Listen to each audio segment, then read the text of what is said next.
Hello, அனைவருக்கும் புத்தாண்டு நல்வாழ்த்துக்கள். இந்த நல்ல வேளையில் சில விஷயங்களை பகிர்ந்து கொள்ளலாம் என்று நினைக்கின்றேன். 2001 சென்னை வந்தேன். சூரியனுக்கு முன் எழு, சூரியனையே ஜெயிப்பாய். சொல்வதற்கு ரொம்ப ஈஸியாக இருக்கலாம், கடைபிடிப்பது என்பது மிக கடினமான விஷயம்.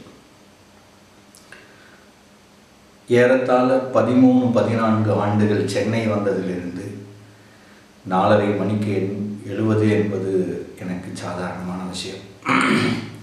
அதுவும் குழந்தைகளுக்கு சொல்லிக் கொடுக்க வேண்டும் என்னும்போது என்னை இன்னும் மேலும் மேலும் உரப்படுத்தி கொண்டுதான் இருக்கின்றது. இருந்தாலும் இந்த வருடத்தில் சில விஷயங்கள் நல்லவை, ஒரு விஷயங்கள் கெட்டவை. நல்ல விஷயம் என்றால் தற்போது உங்களுடன் பேசிக்கொண்டு இருப்பதற்கான வீடியோவை எடுப்பதற்கு ஒரு தனி கேமரா வாங்க வேண்டும் என்பதற்கே பட்ஜெட் போட்டு வாங்கினேன். அது ஒரு நல்ல விஷயம். எம்எட் என்ற படிப்பை இந்த வருடம் முடித்தேன், நல்ல விஷயம். இந்த 4:30 மணிக்கு எழுவதனால் இந்த வருடத்தில் பலவற்றை கற்றுக்கொண்டிருக்கின்றேன். நான் நினைத்து கொண்டிருந்தேன், நான் தான் ஒரு நாளைக்கு 15 மணி நேரத்திற்கு நிகராக உழைத்து கொண்டிருக்கின்றேன் என்று. அப்படி நினைக்கையில் 4 மணிக்கு எழுந்து பார்த்த ஒரு வீடியோவில் சுனிதா கிருஷ்ணன் என்ற ஒரு பெண்மணி 20 வருடங்களுக்கு மேலாக 15 முதல் 20 மணி நேரம் ஒரு நாளைக்கு உழைத்து கொண்டிருக்கிறார்கள். அதுவும் நான் எனக்கும் எனது குடும்பத்திற்காக மட்டும்தான் உழைத்து கொண்டிருக்கின்றேன். அந்த பெண்மணியோ பலருக்காக தன் உழைப்பை வெளிப்படுத்தி கொண்டிருக்கின்றார். அதை கேட்டபோது நான் ஒன்றும் பெரிய ஆள் இல்லை. இங்கே 20 மணி நேரம் உழைக்கும் ஒரு பெண், இந்திய பெண் ஒருவர் இருக்கின்றார். இன்னொரு விஷயம் பகிர்ந்து கொள்ள வேண்டியது என்னவென்றால்,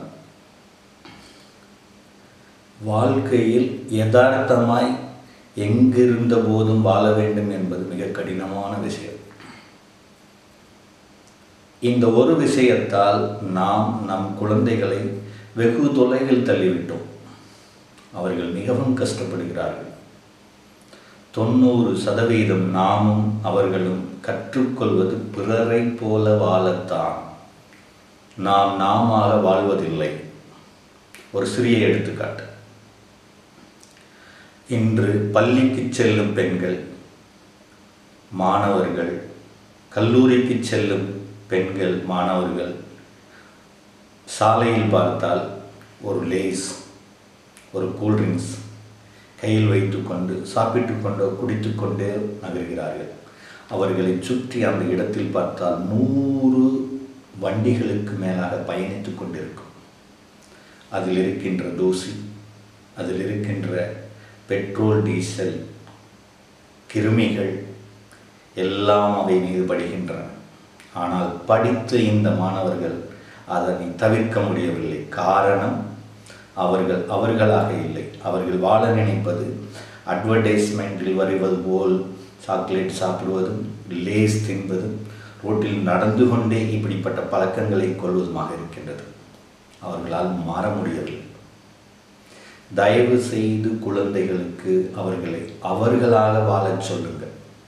இது மிகப்பெரிய தேவை. இன்றைய நிலையில் பள்ளிக்கு சென்றால் ஒரு ₹1 சாக்லேட்டில் அந்த மாணவன் வகுப்பில் நடந்து கொண்டிருக்கும் பாடத்தை தவிர்த்து அந்த ₹1 சாக்லேட்டை சாப்பிடுவதில் மிகவும் ஆர்வமாக உள்ளான்.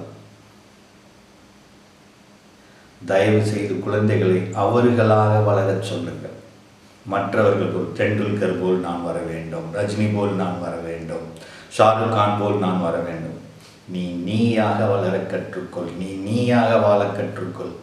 தயவு செய்து குழந்தைகளுக்கு அறிவுறுத்துங்கள்.